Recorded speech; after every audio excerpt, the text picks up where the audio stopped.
হামলেলে ঠিক পড়েছেন, মানুষের জীবনের নিয়ন্ত্রণ একমাত্র তার নিজের জীবনের ওপর। অর্থাৎ মানুষ নিজেকে ছাড়া বাকি কীট পতঙ্গ, পোকা মাকড়, পশু পাখি, অন্য কোনো মানুষ, কোনো জড়বস্তু এই বিশ্ব চরাচরের কাউকেই নিয়ন্ত্রণ করতে পারে না। তাই সমস্যাটা এক্স্যাক্টলি শুরু হয় সেখান থেকেই। কারণ আমরা নিজেদেরকে ছাড়া বাকি সবাইকে নিজেদের মতন করে নিয়ন্ত্রণ করতে চাই। আর সেখান থেকেই শুরু হয় জীবনের যে কোনো সমস্যা, ছোট বড় মাঝারি যে কোনো সমস্যার। তাই চলুন একটা ছোট্ট গল্পের মাধ্যমে এই ছোট্ট কথাটা আরেকটু বুঝিয়ে বলি।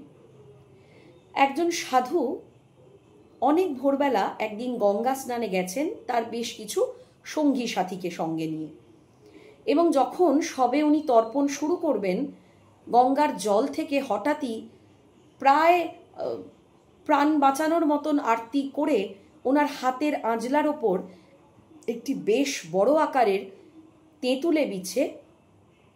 কাঁকড়া বিছে, যার অত্যন্ত বিষ এবং যার বিষের আঘাতে খুব সহজেই মানুষ মারা যায়, সেরকম একটি তেঁতুলে বিছে ওনার হাতের আঁজলার মধ্যে জলের সঙ্গে উঠে পড়েছে। সেটা দেখা মাত্র ওনার সমস্ত সঙ্গী সাথী রেড়ে করে তেড়ে উঠেছে, হই হই করেছে যে সাধু বাবা শিগগিরই ওকে জলে ফেলে দিন, খবরদার কিন্তু ওকে কোনোভাবেই বাঁচাবার চেষ্টা করবেন না, কারণ ওর মারাত্মক বিষ, ওর বিষের আঘাতে আপনার প্রাণ পর্যন্ত যেতে পারে।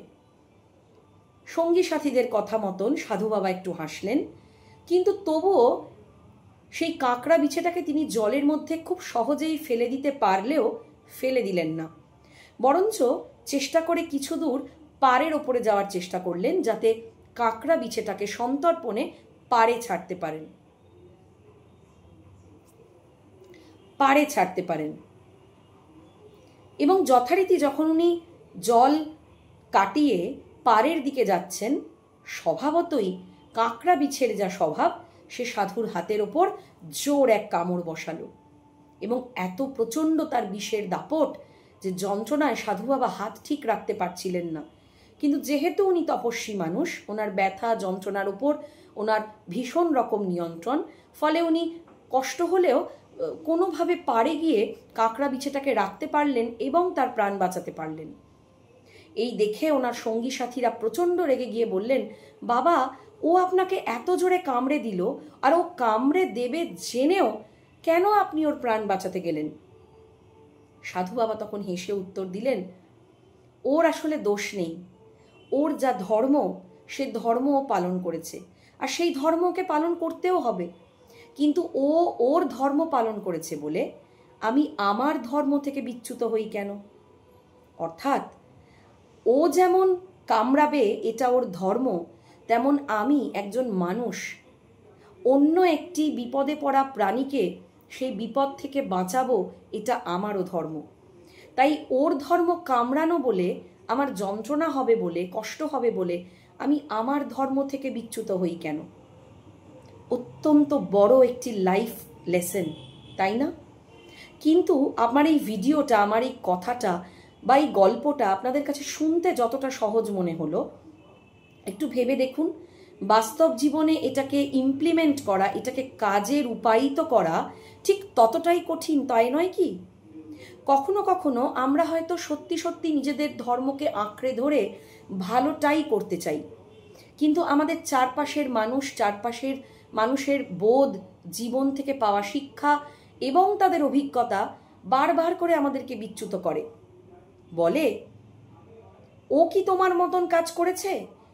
ও কি তোমার মতন করে ভেবেছে? ও কি তোমায় নিমন্ত্রণ করেছে? ও কি একবারও তোমার কথা ভেবেছে? তাহলে তুমি কেন ওর মতন করে ভাববে না? তুমি কেন তোমার কর্তব্য করে যাবে? ওসব কর্তব্যের দাম কেউ দেয় না। আমি বহু শুনেছি। কিন্তু আবার আসি ল অফ অ্যাট্রাকশনের ভাষায়। ল অফ অ্যাট্রাকশন যেদিন থেকে আমি নিজের জীবনে ইমপ্লিমেন্ট করতে শুরু করলাম, জার্নিটা ভীষণ কঠিন ছিল, সহজ ছিল না।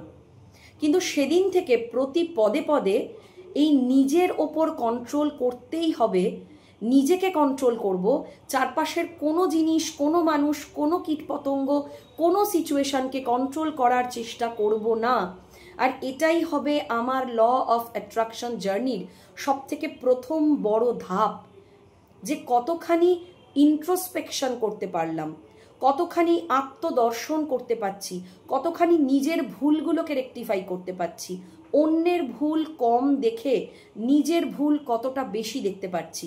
আর প্রতি মুহূর্তেই নিজেকে এটা মনে করানোর চেষ্টা করেছি, আমার চারপাশের মানুষ, পরিবেশ, পরিস্থিতি, তাদের ধর্ম তাদের কাছে, তারা তাদের ধর্ম থেকে বিচ্যুত হচ্ছে না যখন, আমি কেন আমার ধর্ম থেকে বিচ্যুত হব? তাই আমার সাথে যতই খারাপ ঘটনা ঘটুক, আমার সাথে যতই কেউ খারাপ ব্যবহার করুক না কেন, আমি আমার মতনই থাকব। আমি কারুর জন্য কোনো পরিস্থিতিতে নিজের যে স্বধর্ম, নিজের যে মানবিকতা, আমার বাবা মার দেওয়া যে ভ্যালিউজ, আমার পড়াশোনার ফলে যে কিছু ভ্যালিউজ আমি রপ্ত করেছি, জীবনে চলার পথে অভিজ্ঞতার মাধ্যমে যে ভ্যালিউজগুলো আমি নিজের জীবনে তৈরি করতে পেরেছি বাই গডস গ্রেস, ঈশ্বরের কৃপায়, সেগুলো থেকে কখনো কোনো পরিস্থিতিতেই আমি বিচ্যুত হব না। এবং কখনোই কোনো দিন কোনো মানুষ, কোনো পরিস্থিতি, চারপাশের কোনো কিছুকেই আমি আর নিয়ন্ত্রণ করতে চেষ্টা করব না। বিশ্বাস করুন, যেদিন থেকে এই ভাবনা আমি শক্তপোক্তভাবে মেনে নিয়েছি এবং এই একটা ভাবনাকে প্রচণ্ড আঁকড়ে ধরে বেঁচে থাকার চেষ্টা করছি, তবে থেকে কিন্তু আমার জীবন ধারণ, আমার চারপাশের মানুষের আমার প্রতি ব্যবহার, আমার প্রতি মনোভাব অবশ্যই বদলেছে। একটা বিশাল বড় মিরাকেল হয়েছে। আমি ভীষণভাবে মিরাকেলে বিশ্বাসী। তাই আপনারাও বিশ্বাস করুন মিরাকেল হয়। শুধু এইটুকুনি চেষ্টা করুন নিজেকে নিয়ন্ত্রণ করতে। আপনার চারপাশের মানুষ বা পরিস্থিতি কোনো কিছুকেই নিয়ন্ত্রণ করতে যাবেন না, কারণ এই পৃথিবীতে আপনি শুধুমাত্র নিজেকে নিয়ন্ত্রণ করতে পারেন, বাকি আর কাউকে নয়, কোনো কিছুকেই নয়। খুব ভালো থাকুন। আমার ভিডিও কেমন লাগছে, কিছু কিছু কমেন্ট আসছে, খুব ইন্সপায়ার্ড ফিল করছি, ভীষণ ভালো লাগছে। আরও প্রচণ্ড পড়াশোনা করতে ইচ্ছে করছে, আপনাদের কাছে আরও অনেক অভিজ্ঞতা সুন্দর মোড়কে গল্পের মাধ্যমে বলতে ইচ্ছে করছে। সেগুলো শুনতে চান কি না প্লিজ জানান। পাশে থাকুন। আমার পরিবার আপনাদের নিয়ে ধীরে ধীরে বেড়ে উঠছে। আমার পরিবার আরও অনেক বড় হোক।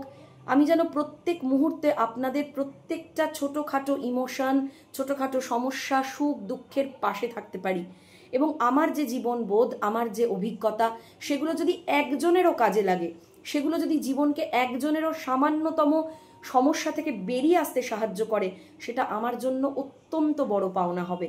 খুব ভালো থাকুন, পাশে থাকুন, বন্ধু বান্ধব সবাইকে আমার ভিডিওগুলো শেয়ার করুন। আর প্লিজ জানান কেমন লাগছে, আর কি কি দেখতে চাইছেন, আর কি কি শুনতে চাইছেন, আর কোন কোন বিষয় আর প্রশ্ন আপনাকে ভাবাচ্ছে। আমি নিশ্চয়ই চেষ্টা করব আমার ইচ্ছে মতন, আমার সাধ্য মতন আপনাদের পাশে থাকতে। খুব ভালো থাকুন। দেখা হচ্ছে পরবর্তী ভিডিওতে।